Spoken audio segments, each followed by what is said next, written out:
The Career Trail. Your success journey begins here. It's time for another exhilarating episode of your favorite program, The Career Trail, right here on Joy Learning TV. My name is Irene Edudia Ainen. I believe most of you have been anticipating for this day. So who is our guest for this week's episode of The Career Trail? Let's take a look at the profile video. This week on The Career Trail, who is our guest? She is happily married with 3 gorgeous children. She is a product of Ebugis. She is a multi-passionate entrepreneur occupying the seat of a director at Decor Zone and AF Electricals. She believes so strongly that a well-decorated space can positively enhance one's lifestyle. Hence, her passionate zeal about interior decor. Our guest for this week's episode of The Career Trail is Anita Okorie. Don't miss this week's edition of The Career Trail because I'll be on your screens. It's this Saturday and at 4 p.m. exactly, exclusively on the Joy Learning TV. Joy Learning, keep learning. I believe you know our guest now, right? So can you help me with a round of applause? Let's welcome our all beautiful Anita Okorie. I got the name right? Okay, welcome. Thank you. I must say, you're looking very pretty. Thank you. I saw you on screens, but I didn't know you were this beautiful, like much more than I saw on screen. Thank you. How are you doing? I'm blessed. Yourself? I'm fine. Thank God. Thank you very much for having us. Thank you for coming. Okay. So, I believe we've heard a lot about you. Of course, when we mention AF Electricals or Decor Zone, everybody knows. Or Anita Okorie comes to mind. Okay. But who is she? Wow. Yes, we want to know who you are. Okay, yeah. So Anita is a young, passionate lady. I'm very passionate about business. I love business. I'm a queer woman, so it's expected. So I come from a business background. My mom is a businesswoman and an entrepreneur, so I kind of follow suit. I'm a mother of 3. Oh, wow. I'm married to a queer woman. And you see you. So basically, yes, God-fearing, as I said, passionate about entrepreneurship. Okay. That's who I am, yes. Okay. So now at least we have an idea of who you are. Yes. Okay. So let's go into your school, educational background. Can you tell us how it started? Okay. So we are not rushing. We are going from one step to the other. Okay. All right. Okay. So when it comes to education, I kind of juggled schools a bit. I think I've mentioned it elsewhere how I think I've gone to too many schools. Oh, wow. So due to certain circumstances, you know, growing up, having a single mom, sometimes some of these things were bound to happen. So I started off in class 1. I was actually in boarding school. Class 1? Yes. I started from St. John's Preparatory, and I was in class, from class 1. I went straight to boarding school. Hey, but how was life like in the boarding school, class 1 at that time? I kind of sailed through it, to be honest with you, as in I had my older siblings were also in the school, so that helped a bit, and they were also boarders. But I always say that fast forward to now, every experience I had, education-wise, life-wise, everything that I have been through, it prepared me for the journey that I'm on right now. So being in class 1 in boarding school, that would definitely make you toughen up and be independent to a large extent, to be able to face the world. So yes, I started from St. John's Primary or Preparatory from class 1 to about class 5. Went to St. Anthony's. Okay. Ended up in 7 Great Princess Academy. And from there 3 to schools. Already, St. Anthony's, I did 2. Hey, both the new site and then the old site. Yeah, both. Yes. Oh wow. So I did those, and then Ebri Girls. I think from Bipol Sehan. Yes, I went to Ebri Girls as well, And after that, had the opportunity to do a year abroad on AFS. And okay. Then, yes. Okay. So as I said, my education, I've had an opportunity to do. Yes. Okay. Yes. So now we don't want to rush into things. We want to know what kind of student you were when you entered senior high school. I find that question really funny. I'm sure my friends who watch will laugh about that. So they always say that I was a bit truant because it wasn't intentional. No. I tended to fall sick a little bit too often or frequently. So in secondary school, I was a good student, that I know. Okay. But I didn't stay much in school. It was first adapting to, I don't know, for some reason, I don't know, it was a bit difficult to adapt early on. Then, I don't know if you know about the Ibri Girls accident that took place in fact, we are in May, right? Almost 20-something years ago, yeah. Oh, okay. So we were involved in that. So I think took about 3 months off from school. So that's why they would say I was a bit of a truant, because I wasn't always in school. But I enjoyed the time that I stayed in school, yes. So I wasn't such a bad student. The course you pursued. Okay, so I did general arts. Okay. I think I did literature, CSR, and then history. Those are my combinations. Yes. Okay. CSR, India. Sorry for you see. My mom is a pastor, so it's expected. Okay. But that's not why I did it anyway. Yes. Okay. And then I believe most students have courses that they like, or subjects they like. So what was your favorite, and then which subject did you say, this subject there, oh yeah, me there means you really hated the subject? Hate. So let's start with your favorite. My favorite was actually history. Interestingly. Plenty like that. I know. It was quite voluminous. It was a lot. I think it's because I actually liked my history teacher. I liked how he would make it very interesting and practical. I wouldn't say I had a strong dislike for any, but I wasn't really a math person. Yeah, that's general. It's sad, but when my daughter actually really likes math, and so I don't know how. No, don't say that. But yeah, I only math. But even with that, you have to. Any reason? Maybe, as I said, the teacher for history made it easy for us to like the subject, made it practical. Maybe the flip side was that the math teacher didn't try. That, so maybe that's why I didn't if they don't like the subject, it's from the teacher. Sometimes. Okay. Sometimes. Okay, so I believe you have your best moments as well as worst moments you faced in senior high school. Can you share any with us? So I would say the worst, which I clearly remember till date, when I was once made to read, no, not the reading one. In fact, I got used to the reading. But I was once made to sit in the lawn from morning till evening as a form of punishment. I think, I still don't get it why we were punished for speaking vernacular. It's like tree, really. So from morning till evening? I tell you no lie. And it didn't, even at that time, but you were told not to speak vernacular. A actual list of vernacular speakers. And I would that's a communication for another day. Because I don't still get why we are not even taught in our local dialects. Actually, because I really think we would get better understanding of the subjects when we are taught in Chi. When you go to China, they teach in Chinese. So for me, I feel that let's not get political. Let's go back to this. Okay, so that was one. Yes. So you sat from morning till evening. You didn't eat? No, till closing. Actually, I didn't eat. Yeah, till closing, and I was that upset. If I remember that easily, then it means it really, really hurt me. So that was one of the worst days I had in school, secondary school. But in terms of do I remember a fun, the best experience?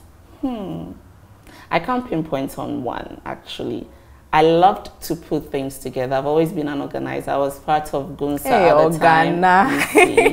I was part of Gunsa, so the times I enjoyed most were entertainment days and when we had Gunsa events where I'd put things together, organize an event. I think we once did like a, what's it called? A video night or something where we had the pre-seconds coming in, and so I got the opportunity to put that program together and it was fun. I think that's what I can clearly remember now. And then what house were you in? I was in Kilsyth and then later at Irene Anderson. Why 2 houses? Is that the no, culture? Interestingly, it was only our time, our year that there was a shuffling, there was a reshuffle of houses. That was the very first time it happened in Ebri.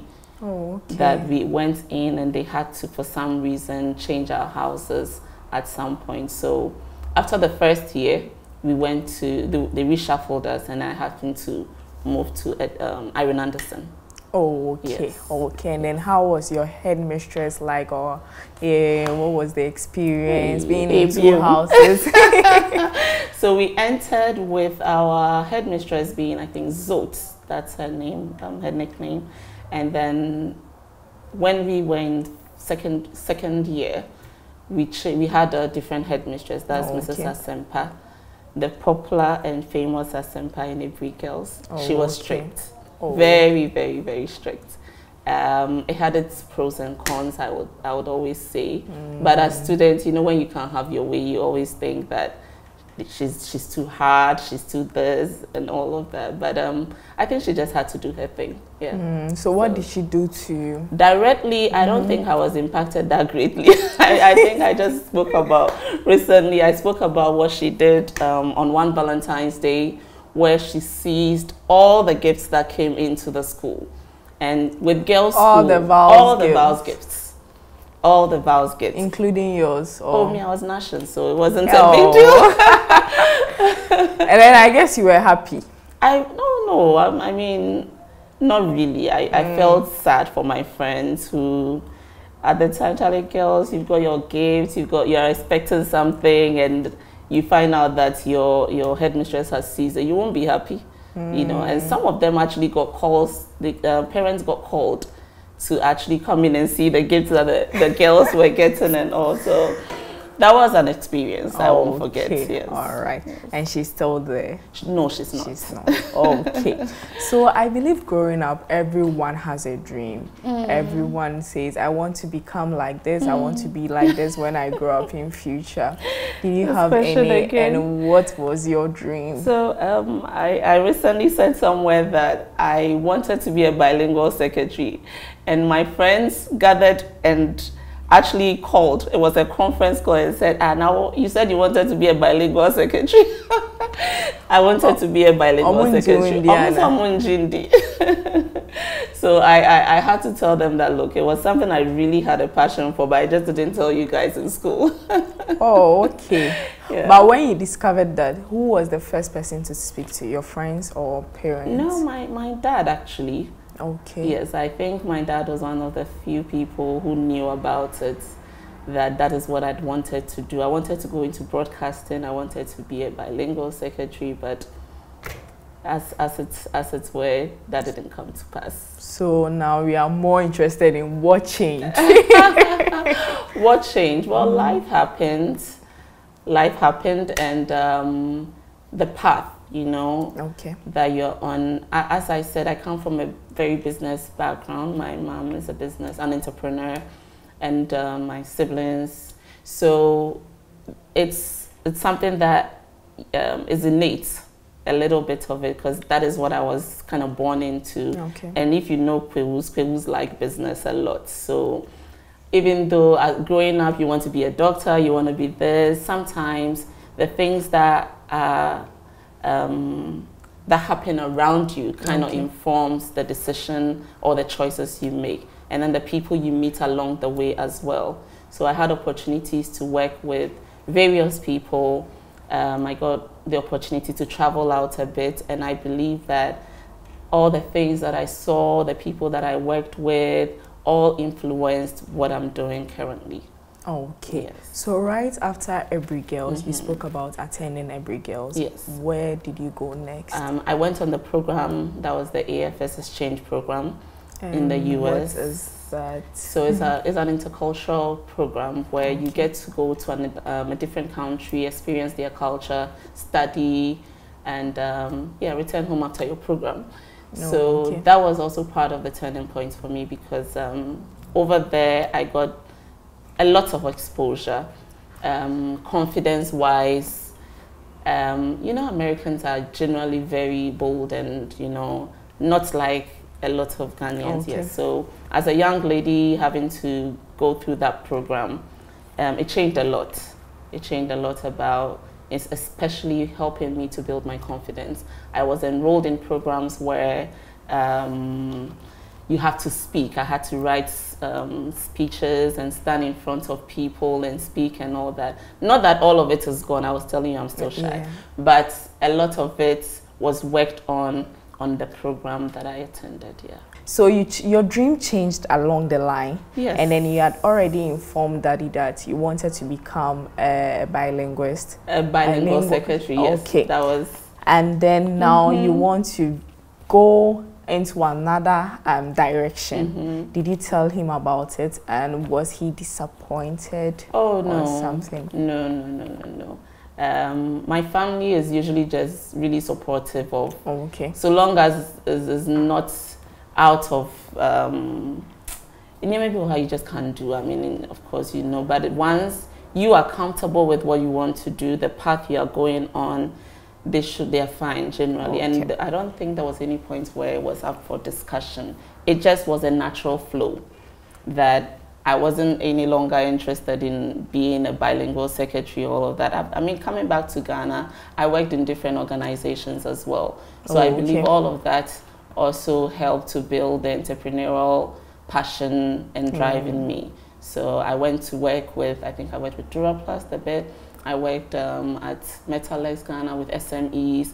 I worked with, I did a lot of private jobs and all of that. So all of that, as I said, life happens, and on that path, every one of them kind of directs and informs where you'll be going or heading to. Okay. And then what did you study at the university? I did computer science and management, business management at Wisconsin University. Okay. Yes. We want to ask the big question. Okay. When or where did, or at what point did you realize that you wanted to become a entrepreneur? Well, as I said, that has always been part of, had been a part of me because of family and all. So I happened to just roll into it. I think after school, returning home, I felt that, look, my mom had done a lot in terms of, being a business person, seeing me through school and all that. The least I could do was to support the business that she was doing and help, elevate it or take it to a different level.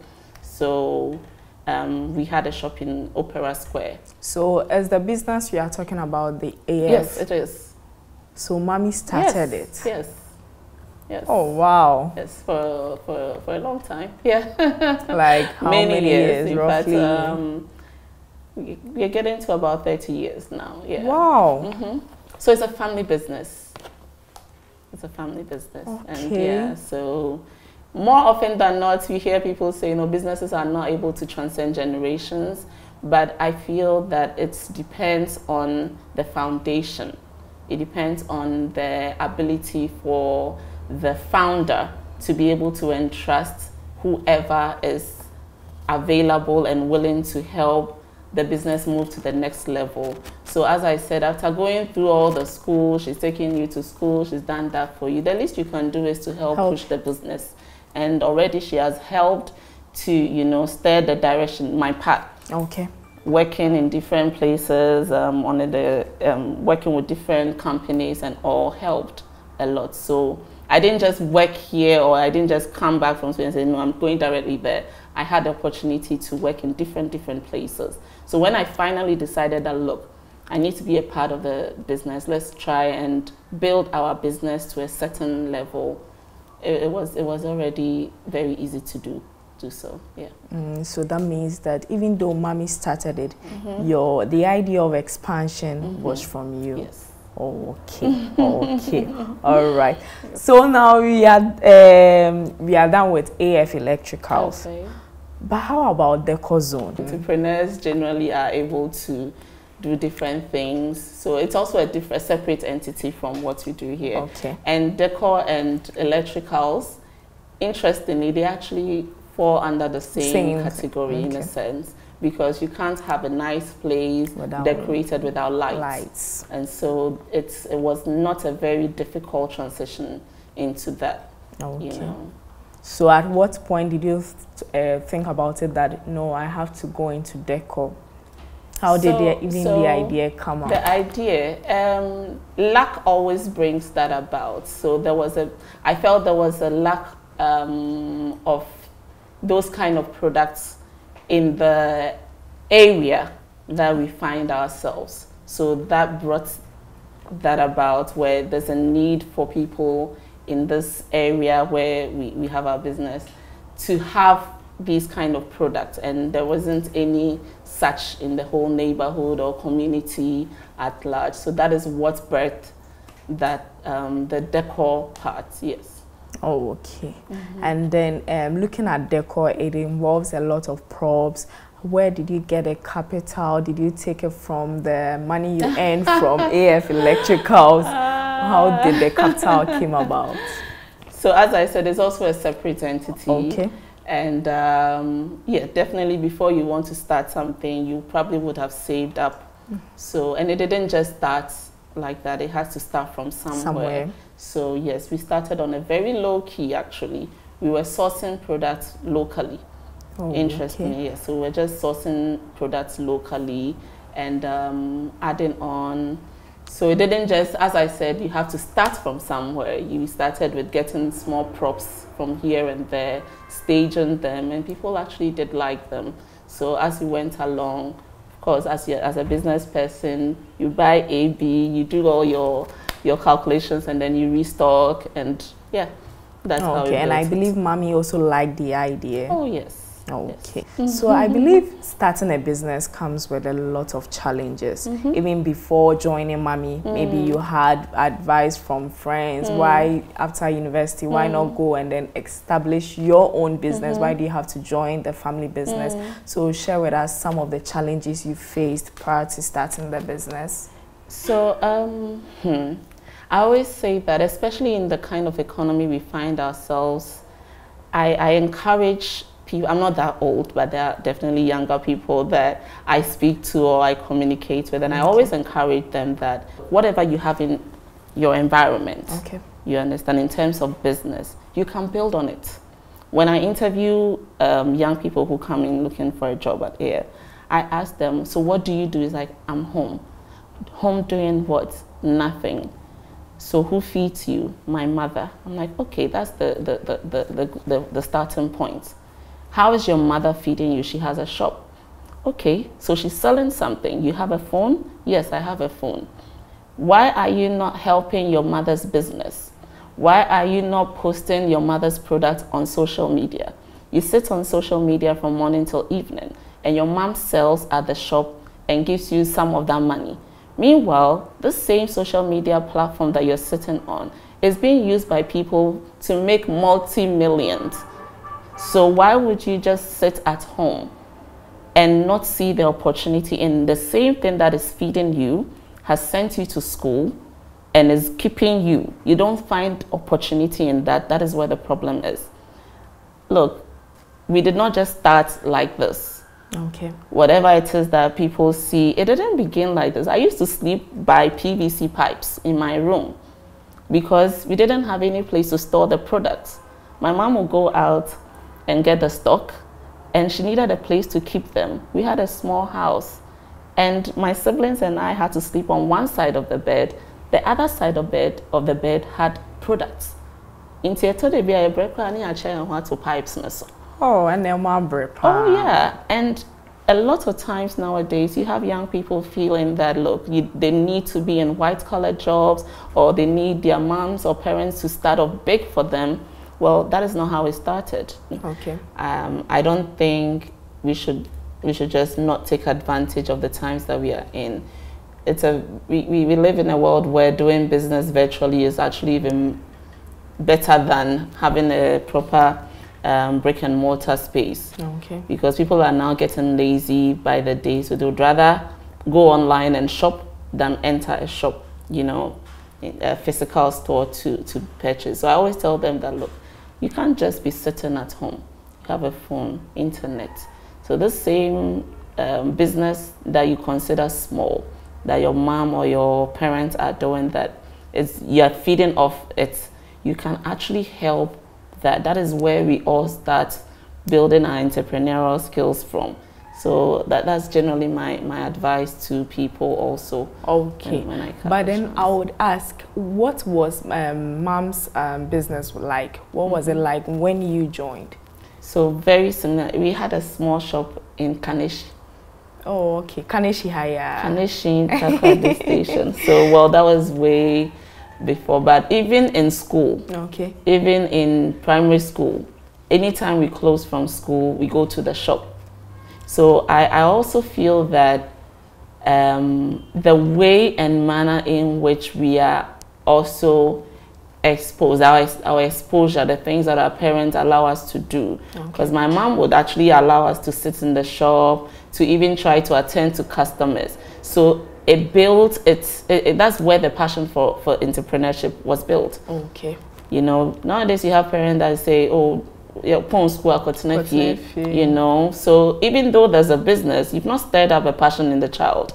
So even if you want your child to be a doctor, to be a lawyer, all these fancy jobs, it's not a bad idea. But now, I mean, we have business people who, doctors who own businesses, and there are certain skills, there are certain things that really are not taught in school. Okay. There are things that you pick, you know, from home, from your parents, the way they handle their things, the way they handle their businesses. So yeah, for me, it was same. My mom had a very small shop, but I felt that because she always gave us the opportunity to be a part of the business from a very early stage, it became easy to, you know, get into it.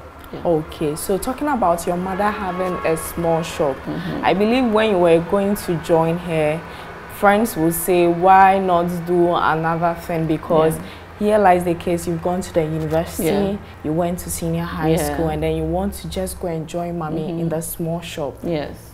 Well, yes. I mean, I'm sure even, I think at some point my mom was like, Okorie Juma or baby, you know, which is generally the case, because it's like, I've taken you to school, you've done all of this, so the expectation is that you also find a path for yourself. So yes, I had people who felt that, look, why don't you get into maybe another, you know, form of employment or business, or do something on the side. But I felt, apart from the fact that the passion was there, I felt that it was a way of also supporting her. And if I had gone to school, if I studied medicine, maybe that would be different. But I did computing, I did management. And there's a way I can use that skill which I've acquired to help build the business and, you know, expand it. Okay, yes. Because I was even coming to that, looking at you joining here, I was going to ask, say, and I said school now, because mommy beats me training. Oh yeah, it's a training in there, we had it, and here, because there are certain skills that we bring on board that probably had not been done the way, you know, in her way. She hadn't done it that way, and maybe it wouldn't have helped if whatever I have learned, I didn't bring it on board to help. So definitely the school, the education is extremely important. It's extremely, even as I sit here, I want to go back to school. I believe that at every stage and every point in our life, there's something new. Things are so, I mean, it's such a very versatile space now that things are always changing. The business world is so dynamic now. You can't sit in one space. What I learned 5 years ago during probably my master's, things have changed. You understand? Okay. So you always need to advance yourself. And now we are opportune to have access to the internet. You can Google, you can do short courses online to enhance yourself. We need it. So as for the education, there's importance. Yes. Okay. Now you're handling 2 businesses. Am I correct? Yes. Okay. So how, what are some of the challenges you face, especially with the decor where you have to import things and all that? Yes. Some of them are breakable and all that. So what are some of the challenges you face? Business is a risk. It's filled with risks. From the beginning, life in itself is risky, but doing business is taking risks. So that's really what it is. But you need to brace yourself. And as I always say, the kind of people around you, I work with my husband as well, and it's when the support is there and there's the focus. At the end of the day, this is what you do.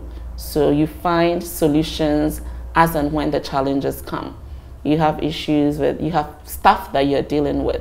You have the administrative bit that you have to deal with, and the people, the customers. So it is not a very straightforward template where you can just tick boxes and get it all done right. No, but it's a process. And the people, staffing, workers, having the right people to work with, all of it, so that it can actually carry along with your vision. So generally, yes, doing business is difficult, especially in Ghana. But then, if this is the path that you've chosen, you have to do it. Yeah, that's how I see it. That's what I believe. Yes. So you are going back to Mommy's small business. What is the current state of the business? That is what has graduated to where we are now. Of course, when you enter, you don't leave it small. You have to keep pushing to, to take it to different heights. And by the grace of God, we are nowhere close to where we want to get to, but we are still going. All that we are seeing. No. There's still more to be done. So, I mean, that's it. Okay. So now I want to ask you, has there been a moment where you sat down and then you went like, I've regretted joining Mommy, or I've regretted starting a decor business? Regret? No. I don't think so. Challenges, yes, they come. But regrets? No. There are times that you go and ask yourself, what am I doing? And then usually the first thing is, how do I bounce back? You understand? That is why I say it is something that is passion driven. With passion, it's innate. There's really so little you can do. You will definitely have your lows. You definitely have your highs. And the in-betweens as well. But once you are very passionate about it and you believe that this is what you want to do, those questions you will definitely ask yourself. I don't think I've had regrets. I've had instances where I felt like, wow, is this something I can actually do? Is this something that is for me? Because it gets tough. Okay, so in times like this, what do you do to motivate yourself? Generally, I retract a little bit. Not from the business, as I said, the Okorie in me will not even allow me. There are times that I'll say, there'll be times that I'll say, look, I rarely see my bed in the daytime. I don't remember when last I stayed at home during the day that I'm sleeping. I don't know. It's difficult. So there were times that I would say, okay, let me just take a break. And that break I'm talking about would be maybe just some hours. So I'll say, okay, let me turn off my phone, just, relax and try. Every 30 minutes or 1 hour, I'll check the phone and see whether I have any message, a business call or something that I need to respond to. I usually will do that and quickly turn the phone off and then, you go back. But I just feel that it's all part of life. Once I don't have solutions to even unforeseen problems, but as and when they come, you just find a way. You just find a way to deal with them. If it is stepping aside for some hours to, just take your mind off the issues, yes, and the support. support is extremely key. Okay. Once you have the support of family. Because you are a mother, yes. a wife, and yes. then a businesswoman. Yes, yes. So support is very key. As I said, it's very, very important. So once you have the family support and all of that, it helps in times of difficulties and challenges. Yeah. Okay. So in 5 to 10 years to come, where do we see AF Electricals or Decozone? Well, the idea and the vision is to make sure it becomes a household name here in Ghana, first of all. Okay. And by the grace of God, enter international markets. Hallelujah. Amen. It shall come to pass. Okay. So before we wrap up, I want you to share some advice to our student audience out there who want to also become if not even a business that you are engaging in currently, any other business in terms of career selection, how they should go about it, their schools, what should they do? So yeah, in terms of that. So for me, it's about focus. Okay. It's about planning. It's about being diligent and believing in God as well. Okay. Even at this young age, look, their level of exposure and the things that we are exposed to now, I always tell my kids, I have younger kids, that look, you are on this phone that someone has created and put content on there for you. I need you to be the one putting content on there for people to watch and pay to watch you. You understand? So I always say that make yourself more important than the person that you are even looking up to. Okay. I don't know if you get it, because get it. On YouTube now you have so many videos. Look, even from 6-year-olds are doing reviews. So I tell them, look, make you yourself the one giving the content. You understand? Stay focused, be motivated. The time we spend on all these social media platforms, there is a part of it that you should know that if I'm spending so much time to look at this person, what can I offer other people? Okay. Do you understand? Yes. We need to take advantage of opportunities around us. People are doing so much now, and the world has closed up so much that, look, you can sit here in Ghana, you don't need a shop, and be able to serve people from here in America, in London, in so many places. You don't need to step out of here. So I need I need the younger ones to, you know, stay focused, motivated, believe in God, because a lot of it, I believe that in all that we do, we need God. You understand? Very true. I mean, I hope that was captured well. Yeah. Okay, so now how about the courses? How do they go about it if they want to pursue a particular course in school, and even the school itself? Okay.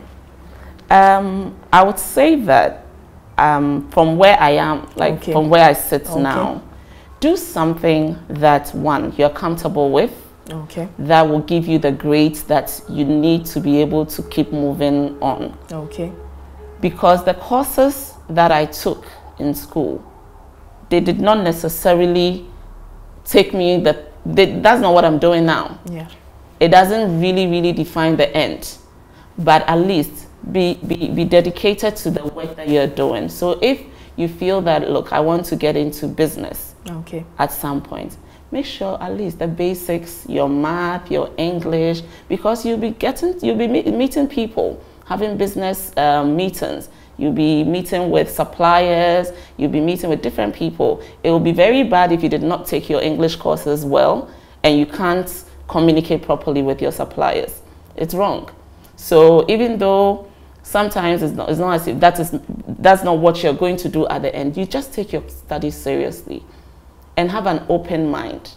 Have a very open mind as to what. Don't be too caught up or tied up with, look, my mom says I should be a scientist, or I want to be this, and I'm struggling with science and so I can't do. No. Make sure your basics are captured right. Focus on your studies and I think you'll be fine. Yeah, you will be fine. You will be fine. But you know, before coming here, Yeah. I told people that I was coming to interview Anita Okorie.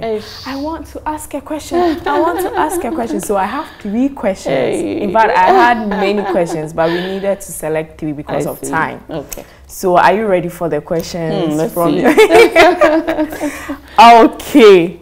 So the first question, in fact, they are all questions from university students. Oh, nice. Okay, so I have one from GIJ, Ghana Institute of Journalism, now Unimark, and then University of Ghana, and then KNUST. Okay. So which one should I select first? Amy.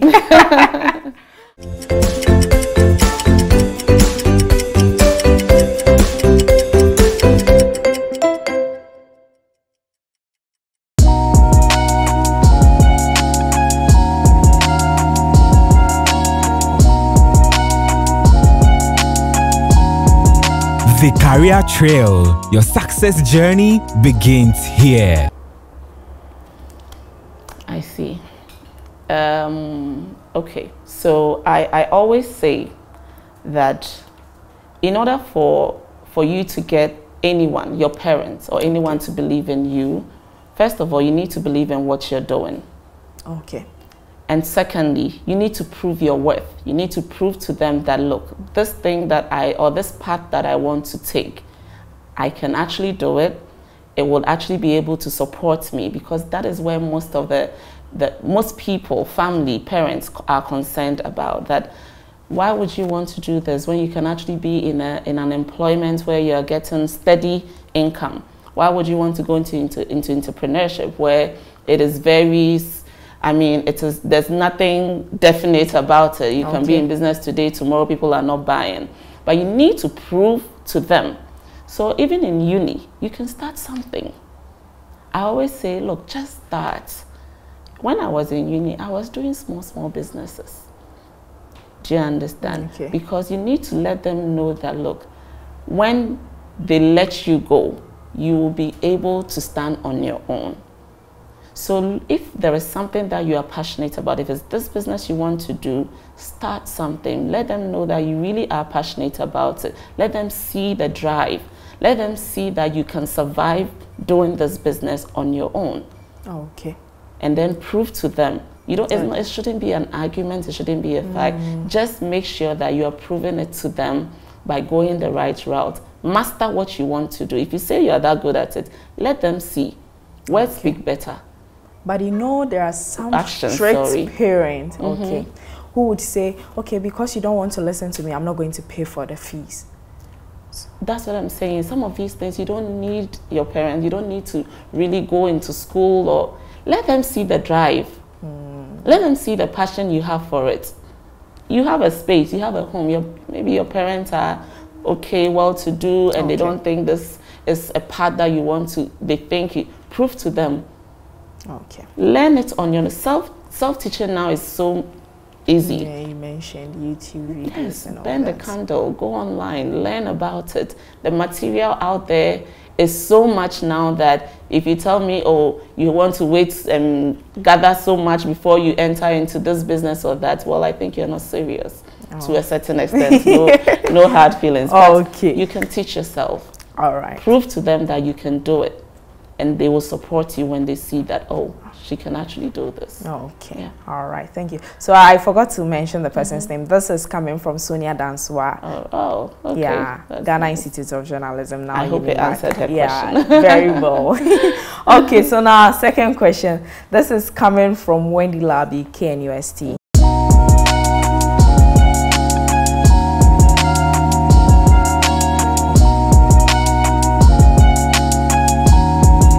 The Career Trail. Your success journey begins here.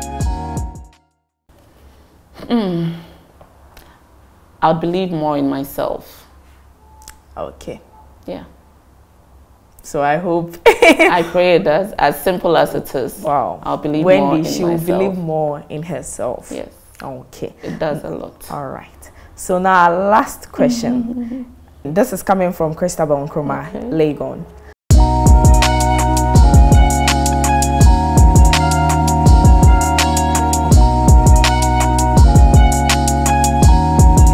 The Career Trail. Your success journey begins here.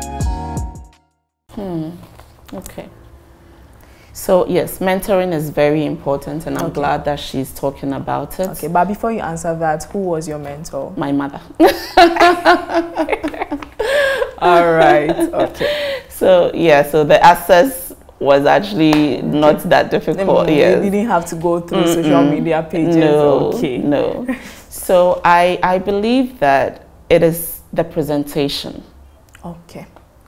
Because nowadays you have easy access to knowing who is asking you a question or who is even sending you a DM.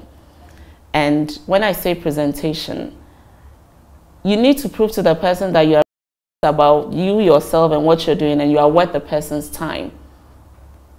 Because if you call me and you tell me, for instance, you need my advice, you need this, that is me giving you some of my time, which is precious to me.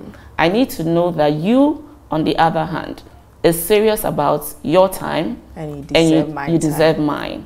So you need to meet the person halfway. You understand? Prove to me that, look, this is what I'm doing, this is what I have achieved so far, and this is why I need you, or I need to talk to you. Sending a DM, yes, can be, but what are you sending? How are you sending it? What is your profile even looking like? You don't expect to say hi to someone who you find as a mentor. The person is most likely busy, and then just go away. No. I've had people that I've spoken to at length. I have people that I chat with, or, you know, send me DMs that have become friends, you know, because they go straight to the point. They tell me what it is. And sometimes there are people that I know would actually go and check your profile. Okay. You understand? Because in this day and age, too, you also want to protect yourself. So having to talk to people, there are some people that find it, you're coming into my space. Before a mentor can really mentor you, sometimes they need to let a bit of their message out. You understand? So they need to be comfortable that whoever they are trying to speak to mentor, to guide, is someone that they can also trust. Okay. So you need to do your homework. Make sure that you have a good presentation, a good approach. And I don't think it will be such a difficult thing to get someone to speak to. So Anita Okorie can be your mentor. All you need to do is to go straight to the point. Don't go and whine. Hi. She's very busy. Just go straight to the point, right?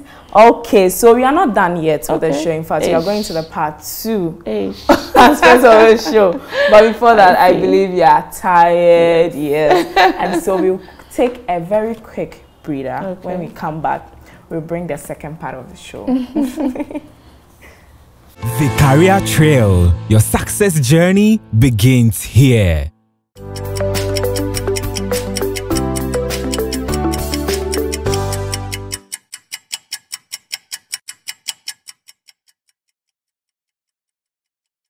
Welcome back from that short breather. Remember, you're still watching the Career Trail right here on Joy Learning TV. We've been having a conversation with Anita Okorie, the director of AF Electricals as well as DecoZone. She's been inspiring us all this while. And we are not done with the show. In fact, I told you that we had a second part of the show. So we are here to kickstart with it. Okay, so the second part of the show is basically the fun time aspect where I enjoy most. So I'm going to give my guest a task for her to perform. And then we are going to judge. Yes, if you are watching, you are going to judge with me whether she had it correctly or she failed the task. I was supposed to bring a red and then a green card, but I don't have it here. So we are going to say with our mouth that, yeah, she had a task correctly, or maybe she failed. I believe she's not going to fail because the way she's talking here, she can't fail the task. So, like I said, that explains why this bowl is here. So it's not like there is food in the bowl. They are just a task or papers. Where we have tasks on the papers for you to choose. So me, I'm not going to choose for you. I don't want to be partial. If I go and choose, you say I've chosen something bad for you. So I want you to do the choosing yourself. So open it. Yeah, you can open it. And take any. Yeah, take any. Okay, I'll take the first one. And can't show man. Nah, Ade. In 15 seconds, mention 5 media personalities whose first name starts with the letter A. So I think of Anita Reskin. Okay. Abeku Santana. Okay. Anita of TV3. Okay. 15 seconds, I'm sure it's up. I don't remember. Yep, it's up. Right? Oh, I got 3. I think I did well. Okay, so she did well. Yeah, she got 3. You know, when we started the interview, she said she wasn't a bad student, and in fact, it's true because she got 3 out of 5. Yes. Right? Okay, so we are getting to the climax of the show, and we want you to leave us with a motivational line. Anyone who just tuned in to watch the career show, maybe the person couldn't watch from the start, but something to take home. Okay. So now you will be speaking to those people. Okay. All right. So I believe that I would encourage anyone watching to, first of all, know who you are. Know that you have a purpose in this life. Once you're here on this earth, you have a purpose. And believe in yourself. God has given every one of us a talent. Believe in yourself. Find what you're passionate about and work on it. Believe in yourself is very, very important. And there's nothing that when you set your mind to do, you can do. So stay focused. Believe in yourself. Be God maniac. He brought you here. He knows the purpose that he has for your life. Find it and work towards it. Thank you very much. Thank you. And that was a very beautiful motivational line, right? Know who you are. Yes. Believe in yourself. She's talking about God though, because God has brought her this far. So please, when you are doing all these things she has asked you to do, never leave God out of the story, right? Okay, so all too soon, or it's been a lengthy conversation. It's been an interesting one. Okay, so all too soon, the career trail, this week's career trail has ended.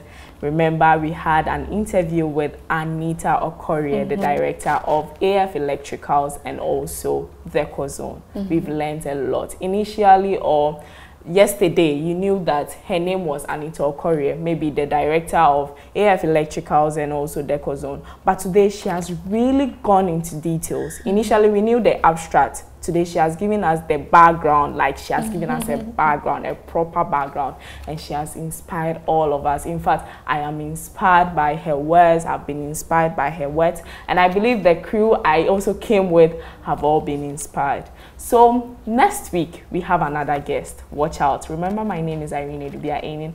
As we always say, the career trail, your success journey begins here. Enjoy learning, keep learning.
The career trail, your success journey begins here.